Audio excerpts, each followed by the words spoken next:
For centuries, the Mediterranean Sea was a battleground.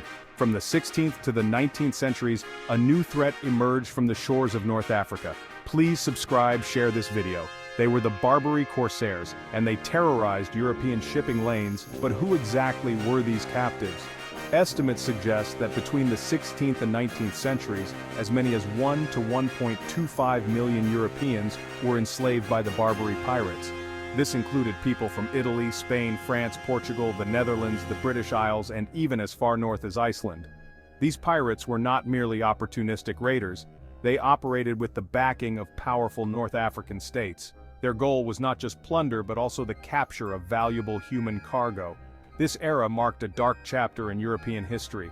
Thousands of Europeans from all walks of life were captured and enslaved. These captives faced a grim fate. Many endured years of forced labor, sold in the slave markets of Algiers, Tunis, and Tripoli.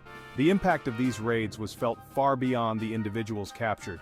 Coastal communities lived in constant fear. The economies of entire nations were affected.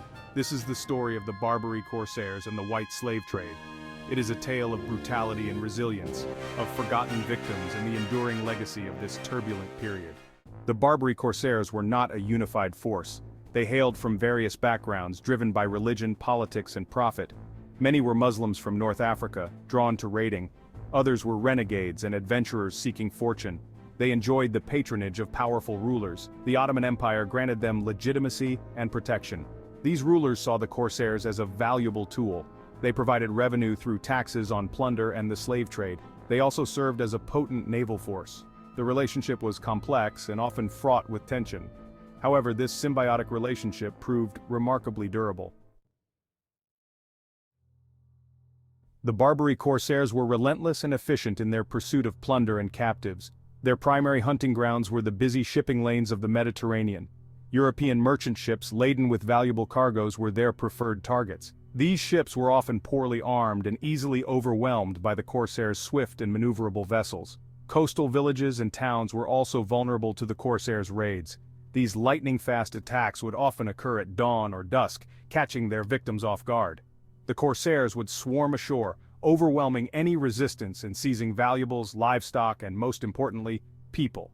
These captives were then marched back to the Corsairs' ships and transported to North Africa to be sold into slavery. The Corsairs' tactics were brutal but effective. They relied on speed, surprise, and overwhelming force. Their knowledge of the Mediterranean's currents and winds gave them a distinct advantage. This, coupled with their ruthlessness, made them a terrifying force, striking fear into the hearts of sailors and coastal dwellers alike. For those unfortunate souls captured by the Barbary Corsairs, a life of profound hardship awaited. The journey to North Africa was often perilous, crammed into the dark and squalid holds of ships. Many succumbed to disease, starvation, or despair during the voyage. Those who survived faced an uncertain future. Upon arrival in North Africa, captives were herded into slave markets. Here, they were stripped naked, examined, and sold to the highest bidder. Their fate varied depending on their age, gender, and skills. Strong men were often condemned to a life of back-breaking labor, toiling in quarries, on construction projects, or as oarsmen on galleys. Women and children were not spared the horrors of slavery. Some women were forced into domestic servitude, serving wealthy households. Others, particularly young and attractive ones, were sold as concubines to wealthy merchants or officials. Children, too, were often exploited, forced into domestic service or trained as soldiers for their captors. Life for a slave in Barbary was one of constant hardship, deprivation, and the ever-present threat of violence. For European captives in Barbary, the hope of freedom often seemed like a distant dream. However, there were avenues for release, though each came with its own set of challenges and complexities. One path to freedom was through ransom. Families of captives could negotiate with their captors for their loved ones' release, often through intermediaries based in port cities like Marseille or Livorno. These negotiations were fraught with difficulties. Corsairs often demanded exorbitant sums, far beyond the means of most families. The process was also fraught with danger, as there was no guarantee that the Corsairs would honor their agreements. Even if a ransom was agreed upon, there was always the risk of double dealing or treachery. Another path to freedom was through the efforts of religious orders specifically dedicated to the redemption of captives. These organizations, such as the Trinitarians and Mercedarians, collected donations and negotiated with captors to secure the release of as many Christians as possible. Their work was both dangerous and demanding, requiring immense courage, diplomacy, and compassion. Section 6. Living in Fear. The Impact on Europe's Coasts. The raids of the Barbary Corsairs cast a long shadow over Europe's coastal communities. The fear of capture was a constant reality, shaping daily life. Coastal villages and towns were particularly vulnerable. The sight of a sail on the horizon could send entire populations fleeing. The economic impact of the Corsairs' raids was devastating. Coastal trade was severely disrupted. Fishing fleets were also targeted. The loss of life and subsequent enslavement had a profound impact. The psychological toll of living under constant threat was immeasurable.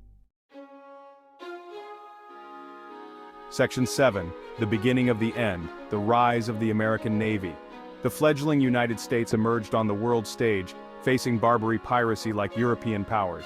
American merchant ships fell victim to Barbary piracy. Initially, the U.S. paid tribute to secure safe passage.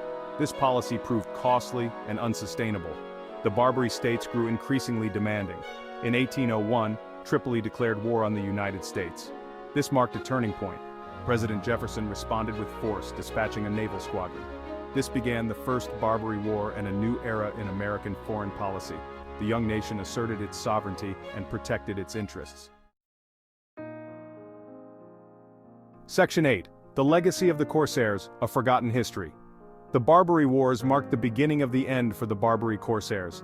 The combined naval might of the United States and European powers, coupled with changing political tides in North Africa, gradually brought an end to their reign of terror. The decline of the Ottoman Empire that finally put an end to the Barbary Corsairs.